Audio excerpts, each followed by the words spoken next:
to do, dear? I do believe I dropped my handkerchief.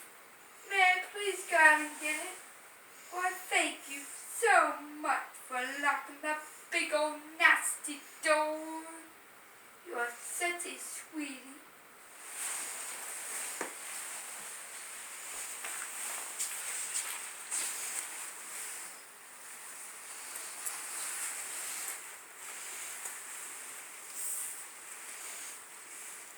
Hi, y'all. I'm Mary Belle Boyd, but you can call me Belle. In fact, the newspapers call me La Belle Belle, 'cause they say I have a little rebel heart. That's why I'm in this jail cell right now. Why, look, there's my picture. Don't I look gorgeous? As you can see, I'm wanted for being a Confederate spy. I just got sneaking papers and secret to the Confederate Army. That's why I'm in this awful place. But don't you worry about little me. All I have to do is smile sweetly and flirt just a bit. And no one ever thinks that I can do anything as bad as spying Yankees. That's why they never hold me for long. They always let me go on my merry little way. After all, what harm could a little girl do? But I'll tell you a secret. I really am a spy. In fact, I'm one of the most famous spies in the whole war between the states. Do you know why I can spy on Thursday?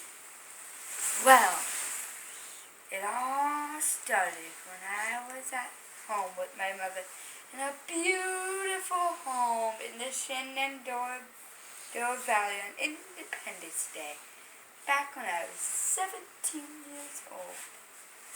Suddenly, soldiers burst onto a porch and tried to raise the Yankee flag all over our front door.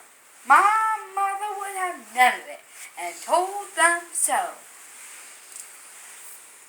They were incredibly rude and dressed my mother and myself in language as offensive as it is possible to conceive.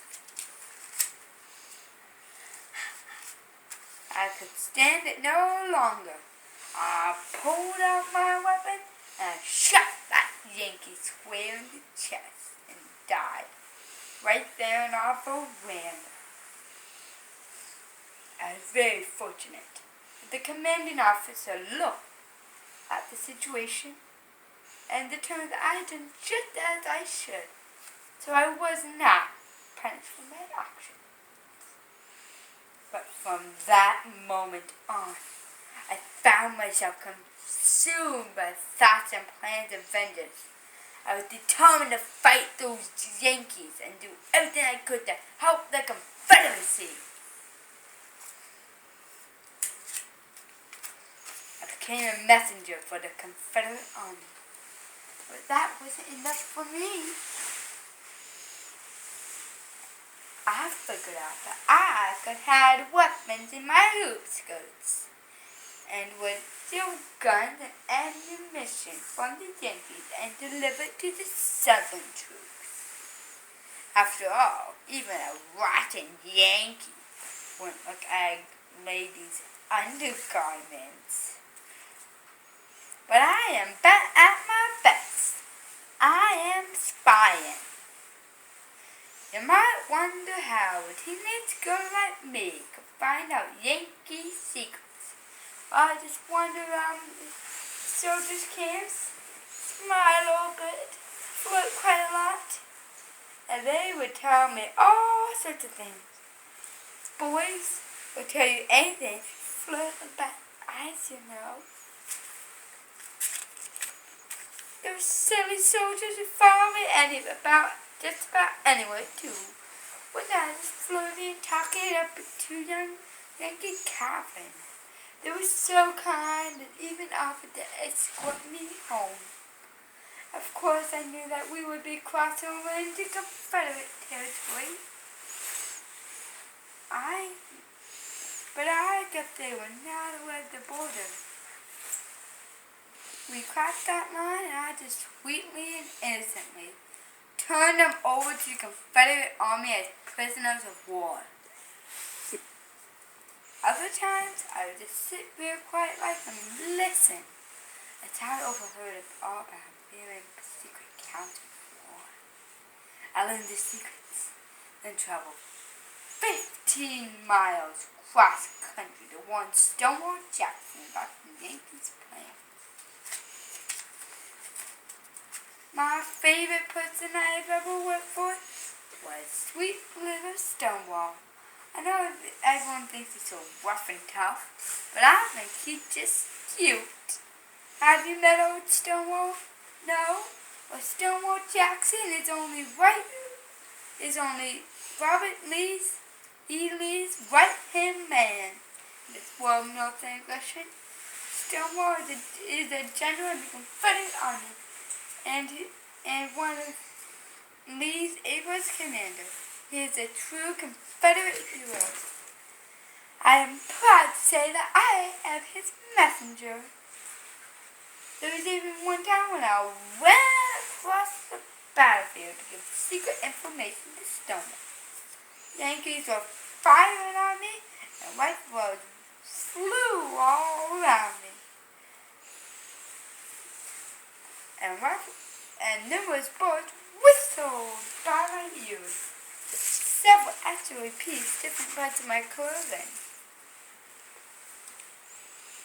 It was terrifying, but I loved it. Sometimes my messages were being coded. I'll tell you what. I'll give you a code and you can see if you can figure it out, right? Your pencil's ready and your thinking cap's on. Yo, just raise your little hand so you think you figured it out, and we'll see if you got it. Okay, and then you'll put it on the overhead, right? Right. Okay, so let's say they got it.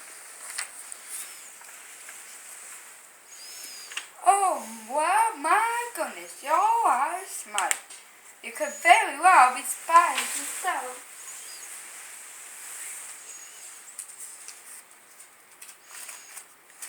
Now, I think I hear, oh dear, I hear that Matthew Jerry coming back. Now, I have no intention of going back on that said. So you all just be dears and don't say anything about little me. I've been in jail 6 or 7 times now. I don't really care to stay in this one any longer. I'm just gonna slip out this back door over here. And I have brought my spine to it. I don't want old Stonewall to be forgetting about me. I can just see it now. I know they will write about me in the newspapers, maybe even in books.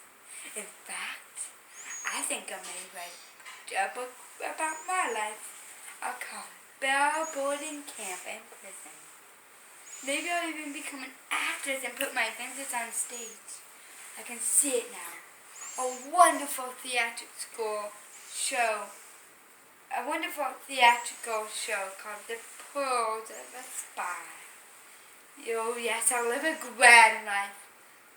Probably move to England, marry a Navy officer, or a charming Englishman, or another actor, or I don't know, maybe I'll just have 3 husbands. I have 4 children, and I will be famous throughout Dixie and the world. Won't it be fabulous? Well, goodbye now, my love to you all. And remember, not a word to that old nasty janitor. Now you hear? Stick away,